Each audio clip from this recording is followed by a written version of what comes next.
Hello.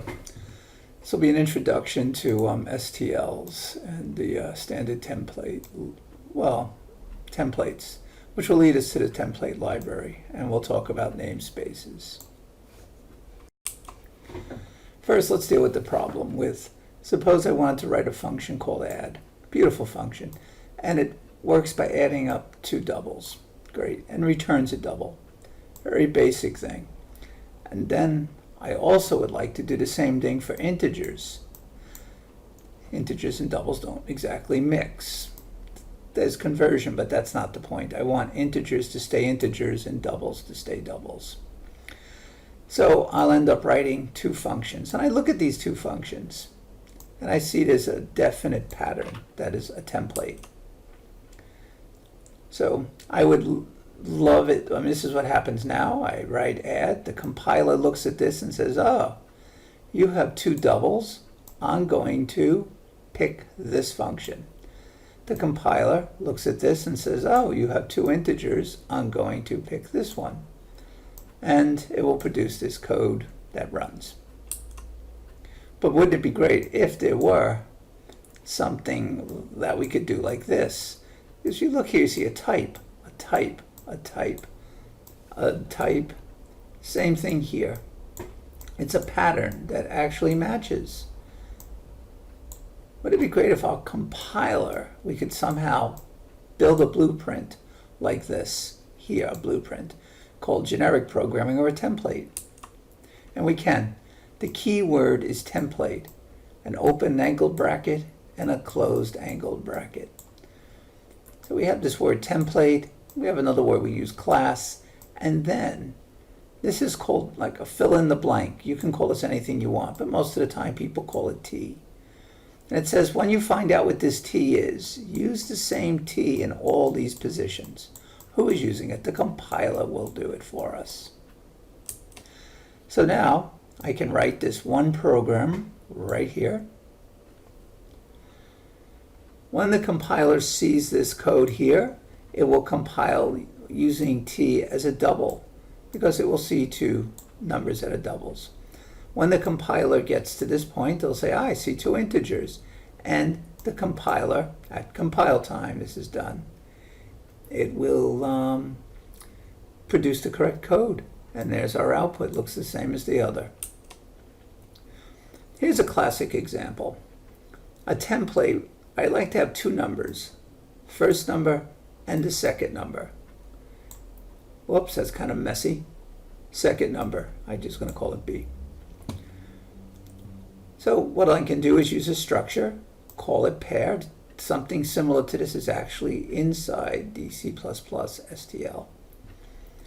The first variable I'll call first, the second one I call second, and the concept is abstractly that I like to work with two things. I don't know, some blob over here, comma, some other blob over there. They're the same things in our case. And I'm going to say they're both going to be integers, they'll both be doubles, they can both be mooses, cars, trucks, animals, dogs. Whatever it is, they're both the same type. Why? Because I'm making things simple now. So I called it pair. There's the name pair. Compiler looks back to the class template and says, oh, I know what a pair is. And you're telling me it's a char. Whoops. If it's a char, then this will be a char, this will be a char. And the compiler will create code for A, that's a structure built on two chars. And I can turn around and say A dot first equals the letter G, A dot second, and I can print these things out. Because structures, recall, are similar to arrays, I can initialize it using this method. Well, this would be the first field of member or parameter, and this would be the second. I can put anything I want in here. Notice I said ints. So the compiler will generate two integers, first and second. And I can ask B for first and its second value.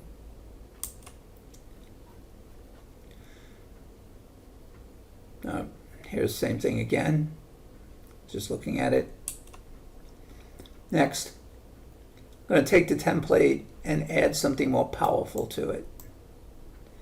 I'm going to add a constructor that says when you first build pair, I'm going to take the two numbers you give me. The first one will go into the first variable, and the second number, b, will go into the second variable. And if you want me to show them to you, I will, and I'll put a parenthesis in the front, then I'll put the first variable down, comma, by the second variable, and a closed parenthesis. So it'll look kind of nice. And notice, same type. So I have the integer pair, the number 35, the number 55. Show them to me. And it shows them to me here. Next, I can make this thing more powerful. I can say, well, what if I want to get number 1 and get number 2? So I'll call it a get 1 and get 2 for first and second. Next, I'm going to use the word const here. It's just a precaution that says it guarantees that that the variables first and second will not be changed by accident inside this function. Inside show as well. It says I will guarantee that I'm not going to change these things. And the compiler will stop it if a programmer tries to say second equals 2 or some number here, because this constant word appears. Fine. Notice you can change it here because you have to initialize it at least once. So here I have a pair, 35 and 55. I can show myself the numbers. I can change the first number or second. I can turn around and get the first number after I changed it. Here, I'm working with something and I say, oh, I have an origin. There's in a graph, origin is 0, 0. And you're not allowed to change the origin, so I say it's a constant. I can show the origin, but if I try to do origin.first and change it, the compiler will not let me. Right here I tried it. I said origin.first, your number 66.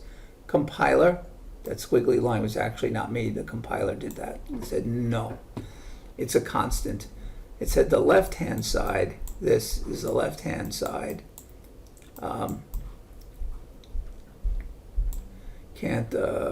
It's a constant. Next, namespaces.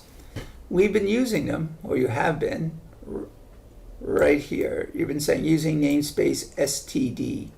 Well, what's a namespace used for? Well, let's take a look at our fun-loving variable x right here. Everybody loves the variable x. All your math professors love x. Position x. X is the unknown. So here we have a programmer, the Alice system, and Alice says, I like using x. X is 22. Bob comes along with the Bob system and says, I like x too. It's going to be 99. Apple comes along and says, I too like x. I'm going to use 77. So what did I create here? I actually created boxes. In a sense, there's a box called the Apple box. There's the Bob box. I'm going to erase these lines, hopefully, and start drawing them again. Pen. So here we have this box. Apple box. Bob box. One's inside the other. And the Alice box. They're sealed off. I can't just say X. I have to say Alice. And I'm going to use this special symbol called the scope resolution operator. And this thing here, with Alice being in front, will get me into this X. And I have to do the same with Bob.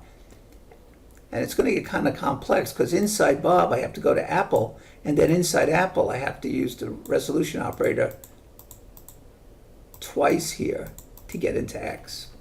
You'll see in a moment. Here I go. I want to get Alice's X. I want to get inside and change Bob's X. I want to go inside Bob, inside Apple to get Apple's X. And this is the syntax that I must use. Notice we were using std. When we said using std, we don't have to write this. std see out. We'll come back to that shortly. So here, if I'm getting a little lazy, I could just say using namespace Bob. All right. So now this says go to Alice, go inside to get X. But now I have this X all by itself. What X am I talking about?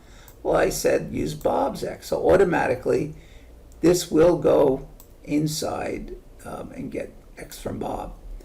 And because I said I'm using Bob's, it will automatically say, oh, go get the X inside Apple that's inside Bob's space. Here in my code, I can get, this is insane, do not do this, but using namespace Alice, so this X will be Alice's X. And I can say using Bob, go inside and get Bob. I can still say colon Bob, get X. But now I don't have to say colon colon Bob, because it'll go inside Bob and find this X. If I said, okay, using namespace Alice, this one works fine. However, using namespace Bob, now we don't know which one it is. Does this X belong to Alice, or does that X belong to Bob? Well, I don't know. So it's ambiguous. Apple's fine, because Apple is unambiguous. There is no Apple inside of Alice's namespace. So it's a unique path, Apple to this X. Then we can get really fancy. We could say using Alice X. I'm giving you a full path. I'm telling you, if you ever see an X, right now, this is the X I mean. Same with standard, let's see out. Anytime you see out, I'm using this one here. So this X will be this one right now. When I turn around and say using Bob X, I'm no longer using this one. It's now Bob's X. You might be asking, can I do this anywhere? Yes. Main is a function, and you can do this inside any function. So I'm here and saying, if you see an X, it's going to be Bob's X. I just don't have to write this whole thing out. In some languages, like Pascal's, is like a with statement, W-I-T-H. Here again is a further illustration of this mess. Notice I'm fully qualifying Apple in this case. I'm saying go Bob, Bob goes inside Apple, and we go inside to get X. So this X right now is this fully qualified path. Hope you enjoyed that. And if you did enjoy it, please give it a thumbs up. Thanks. Bye.